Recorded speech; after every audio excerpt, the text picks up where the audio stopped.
Čau, ja som Jakub a ja by som dneska chcel zväčšiť moje Lego mesto. Konkrétne tú časť tuto, inak mimo natáčania som postavil parkovisko. Neviem prečo som nenatáčal, ale nenatáčal som a postavil som parkovisko. Ale v tejto časti asi ste si všimli, že tu bola čo chýba.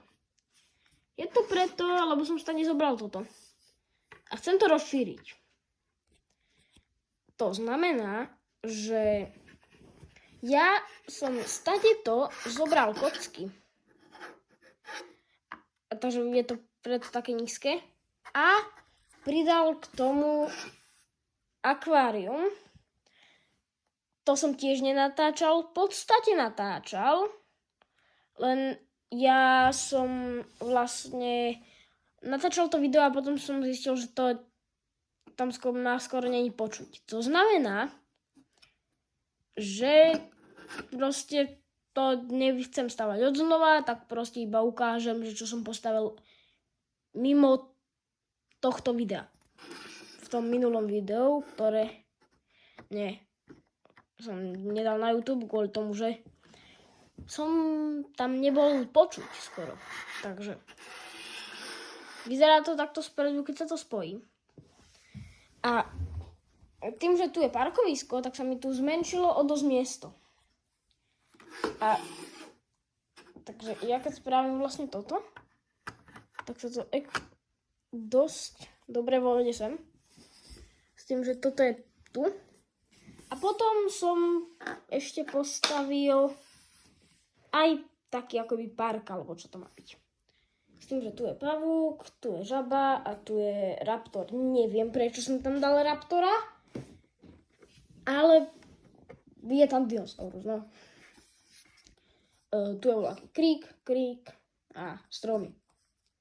Tu je vianočný strom, ale proste vianočný, proste so snehom, strom so snehom. A asi toto aj nechám tento strom celú dobu, kvôli tomu, že fakt nechcem akože brať preč tie stromy a potom ich tam vrátiť zas na Vianoce. Takže ten strom tu bude proste celú dobu. Aj keď je proste jara alebo leto. Neviem prečo. A takže, keď zoberiem toto, tak som to robil tak, aby sa to v podstate dobre vošlo sem. S tým, že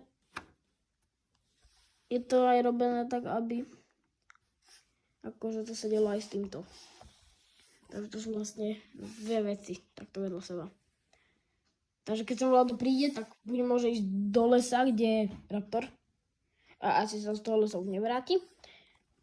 Alebo pôjde sem, naje sa, odíde a môže ísť domov. A vlastne teda tu som našiel dve figurky z Jurského. Takže asi to sem dám volať do Lego mesta. Ale to potom na budúcom videu buď na Vianoce, alebo po Vianociach. To znamená, že tieto figurky teda do Lego mesta dám. Možno tohto potom dám typečka, akože sa proste čo bráni proti raptorovi, alebo fakt neviem. A tak teda čau.